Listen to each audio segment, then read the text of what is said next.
So sekarang ni kita nak periksa kita punya USDT. Semalam kita ada buat transaction daripada Blockriser. So kita check di dalam account, okay, di dalam wallet Coinomi. Okay, so kita klik di Coinomi. Okay, so kita check. Alright, okay, dah masuk, alhamdulillah. Okay, semalam buat withdrawal dalam tengah malam, sebelum pukul 12. So alhamdulillah sekarang ni dalam pukul 11. Actually dia dah dalam pukul 10 lebih tadi dia dah masuk dah. Okay, so jumlah dia dalam 122.22 dolar. So sekarang ni apa yang kita nak buat adalah kita nak transfer pergi dekat Coinomi. So nanti kita akan buy and sell di sana lah.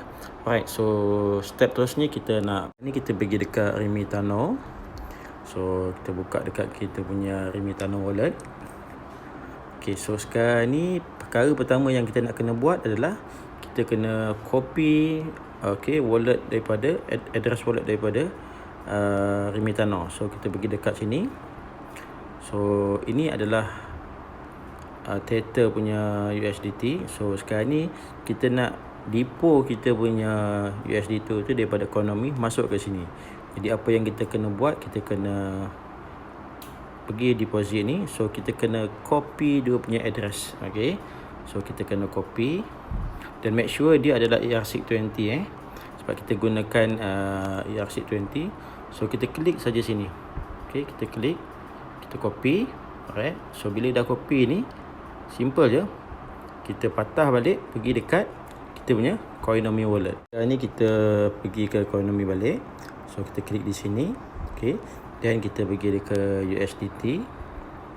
So jadi sekarang ni kita nak transfer kita punya USDT ni pergi dekat kita punya Remitano. So kita pergi dekat send. Okay, dan kita paste kita punya address tadi yang kita copy daripada Remitano. So kena double check make sure address ni kena betul, jangan ada silap. Okay, dan lepas tu kita letak di sini berapa jumlah yang kita nak transfer. Jadi tadi ada dalam 122 dolar, so bersamaan dengan RM528. Okey, jadi dekat sini kita akan nampak, okey, kita boleh tekan send lah.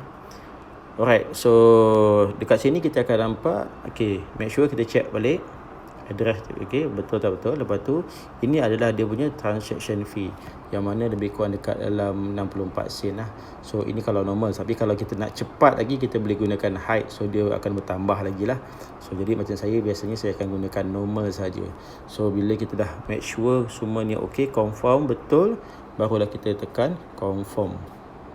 Okay, dekat sini nanti kita akan kena letaklah kita punya password. Okay, so yang ini kena ingat jangan tak ingat pula.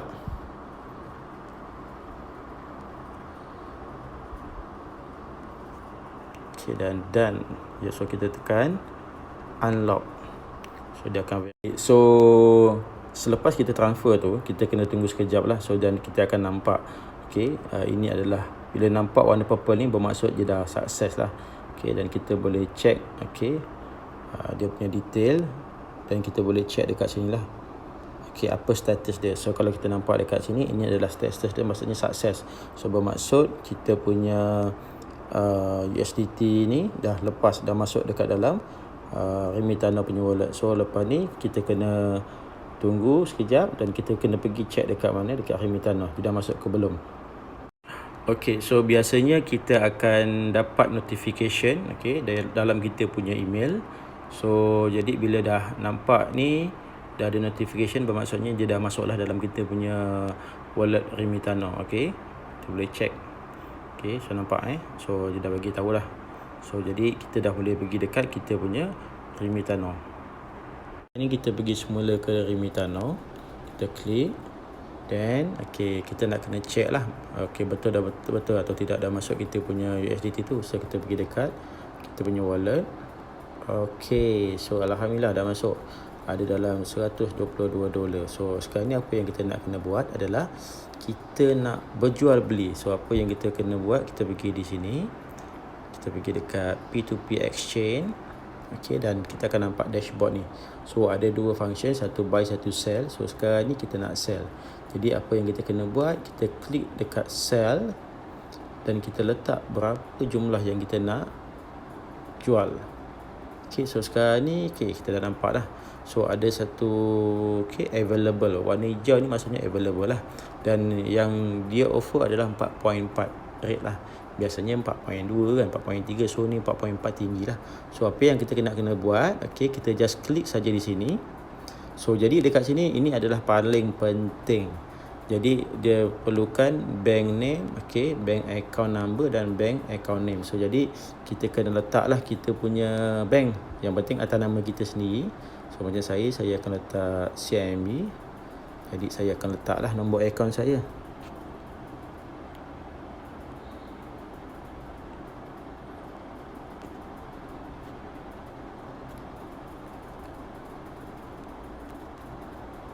Okay, so make sure nombor akaun kita kena betul dan sama nama kita. Okay, so jangan ada berlaku kesilapan kat sini nanti kalau tidak ada masalah. Okay, so lepas tu apa yang kita kena buat adalah kita continue. Okay, so bila dah sampai step sini, dia akan ada proses dia. So kita nampak, okay, di sini kita akan berjual beli dengan siapa tau. So kat sini kita akan nampak ada satu nama, Uman. So yang ini saya pun tak kenal, tetapi ini adalah kita punya ready buyer yang nak membeli. So sekarang ni step pertama kita dah buat. Okay, kita dah start trade. Okay, so kita dah depo. So sekarang ni kita cuma tunggu, okay, buyer bayar saja. So maksudnya di sini nanti ada 4 step ni.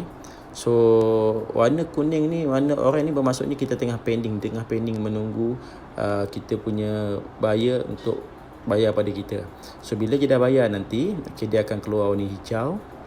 Okay. So kalau nampak kat sini kita tengah menunggu payment. So sekarang ni kita tunggulah. So di sini dia akan bagi masa lebih kurang dekat dalam 14 minit untuk Uman ni untuk buat transaction. Jadi bila waktu ini kita boleh relax lah. Okay, kita tunggu dalam masa 15 minit. Okay, so kita tenang-tenang lah, insyaAllah. Okay, dan saya suggest kalau boleh saya galakkan, jangan buat transaction, okay, pada waktu malam. Okay, contoh macam sekarang ni dah dalam pukul 11 kan. So sebenarnya saya pun tak suggest, tapi disebabkan saya nak demo, jadi saya buat lah. Okay, jadi seandainya, okay, bila dah lepas semua benda ni, okay, bila dah warna hijau ni, warna hijau, barulah kita akan release. Okey. Dan di sini saya nak bagi tahu, okey, di bawah ni kita akan dapat ada saman. Okey, saman ni bermaksud seandainya, okey, dalam tempoh 15, okey, minit ni tidak berlaku transaksi lagi. Maksudnya si Uman ni belum buat pembayaran lagi. So kita boleh bagi dia saman. Saman ni maksudnya just untuk alert dia. Okay, contoh ni dah lebih kurang dekat dalam 3 minit. So kita klik dekat sini. Okay, dekat sini dia ada 2. Saman via Remi apps, okay, dan saman via phone call. So kalau kita klik di sini, kita boleh buat dalam 10 kali. Maknanya kita akan remark, kita akan bagi tahu. So yang dekat sini robot akan call. Robot akan call buyer untuk verify, untuk buat clearance. Okay, yang dia nak bagi tahu yang mana, okay, kita sedang menunggu pembayaran daripada dia. Okay, so seandainya dalam tempoh 15 minit tu dia tak transfer lagi, so kita boleh pergi saman via phone call. So saman via phone call ni, yang ini adalah admin Remitano akan call sendiri, okay, buyer tu. So maksudnya tak tahulah daripada mana kan, Mak Saleh lah. Okay, biasanya Mak Saleh dia akan call. Alright, okay, ni basic. Jadi kita tunggulah Okay, so sekarang ni, okay, kita dah nampak dah. Okay, so step yang ketiga ni, buyer je dah bayar dah. So sekarang ni dia nak minta kita release. Okay, jadi ini penting. Alright. Okay, so sekarang ni kita, sebelum kita I have received ni, dekat sini paling penting kita kena check dulu dekat kita punya bank. So terutamanya kalau macam CIMB ke atau Maybank ke, kita kena check lah. Okay, kita check dulu. Okay, so sekarang ni kita buka. Okay, so sekarang ni kita dah nampak lah. Okay, so bermaksudnya ya, kita dah dapat dah transaction, okay, 539.92, okay, daripada siapa? Okay, Uman. Okay, so jadi confirm lah. Okay, bila dah okay ni, barulah kita buka balik dekat Kuitanya Remitano. Okey, so maksudnya sukses transaction, kita kena pergi pula untuk lepaskan dia punya transaction. Okey. So sekarang ni kita dah lepas step pertama, step kedua, step ketiga. So kita dah nampak, dan tadi pun kita dah check. Okey, maksudnya kita pun dah terima. Jadi sekarang ni tugas kita, apa yang kita kena buat, kita just tekan I have received payment. Okey, so jadi kita tekan yes. Okay, automatic dia akan keluar. Okay, release your USDT, maksudnya kita dah lepaskan kita punya USDT kepada Zumeng lah. Okay, so lepas tu kita rate lah sikat dia, sebab dia cepat kan, kita positif. Okay, lepas tu kita send. Okay, bermaksud kita dah dapat duit kita. So sampai stage ni maksudnya kita punya transaction dah berjaya, nampak? Okay, so access maksudnya complete lah. Okay, so setakat ni saja yang kita buat. Jadi kita akan dapat notification, jangan risau. So bila semua dah settle, kita dah okay dah, kita dah on. So maksudnya duit yang kita dapat tu dah masuk. Alright, okay, jadi sekarang ni kita dah boleh gunakan duit kita, kita dah boleh shopping, nak berbelanja. Okay, jadi inilah yang best dia, maksudnya duit yang kita dapat ni kita boleh withdraw anytime. Okay, so jadi tahniah kepada siapa yang menonton. Mudah-mudahan anda diberikan kesenangan, kekayaan, kejayaan, dunia akhirat. Itu saja daripada saya. Assalamualaikum warahmatullahi wabarakatuh.